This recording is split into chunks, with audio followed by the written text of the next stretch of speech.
Эдийн засгийг төрөлжүүлж байгалийн баялагийг нэмэн өртөх шингэсэн бүтээгдэхүүн болгон хөгжүүлэх үйлдвэр технологийн паркууд байгуулна. Тодорхойлбол засгийн газрын бодлогод төрийн өмчөд томоохон урхай үйлдвэрүүдийг төшөглөн 6 байршилд үйлдвэрлэл технологийн парк байгуулахаар тусгасан.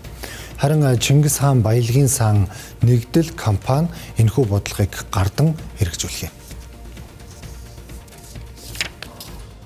Монгол улс уул уурхайн түүхийн эдээ дотооддоо боловсруулж нэмэн өртөг шингэсэн бүтээгдэхүүн үйлдвэрлэх бодлогоо эрчимжүүлж байна. Энэ хүрээнд бага нуурын нүүрсээр үйлдвэрлэсэн Хагас Кокс Монгол улсын стандартын шаардлагыг хангаж засгийн газар 6 байршилд үйлдвэрлэл технологийн парк байгуулах ажлыг эхлүүлэхээр болжээ.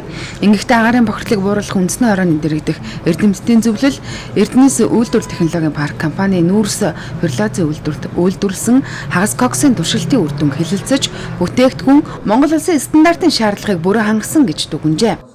Одоо нүүрс пиролизийн үйлдвэр гэдэг энэ төслийг хэрэгжүүлж ер нь цаашдаа Улаанбаатар хотын агаарын бохирдол буурах ийм нөхцөл бүрдэнэ. За сүүлийн жилүүдэд бол харьцангуй импортоор авч байгаа шүү дээ. Тийм учраас энийг шийдэх үүднээс төр өөрөө энэ дээр хамтарч ажиллаад бага нуурын нүүрс дээр одоо төшөглөөд Хагас Коксын үйлдвэр бий болох гэдэг.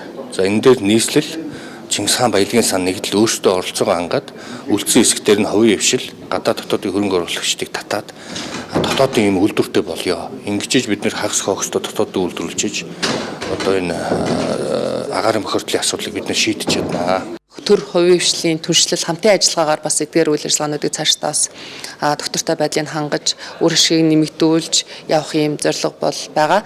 За мэдээж аж үйлдвэржилт уул уурхайн төсөл бол одоо хөрөнгө оруулалтгүйгээр явахгүй тий. Тэгэхээр бид нар бол хөрөнгө оруулалтыг нэмэгдүүлэх тал дээр бол бодлогын доктортой байдал маш чухал.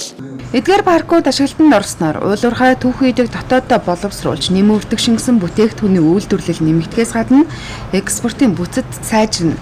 Мөн импорт орлох үйлдвэрлэл хөгжих өндөр бүтээмжтэй ажлын байр бий болж орон нутгийн хөгжил хөрөнгө оруулалт нэмэгдэнэ гэж тооцжээ. Харин өнөөдөр аж үйлдвэрчлэлийг чөлөөлөх форумаас гарсан зөвлөмжүүдийг аж үйлдвэрчлэлийн бодлого эрхцэн орчин хөрөнгө оруулалтын тогтолцоог боловсронгуй болгох шийдвэрүүдэд тусгахаар төлөвлөсөн байна.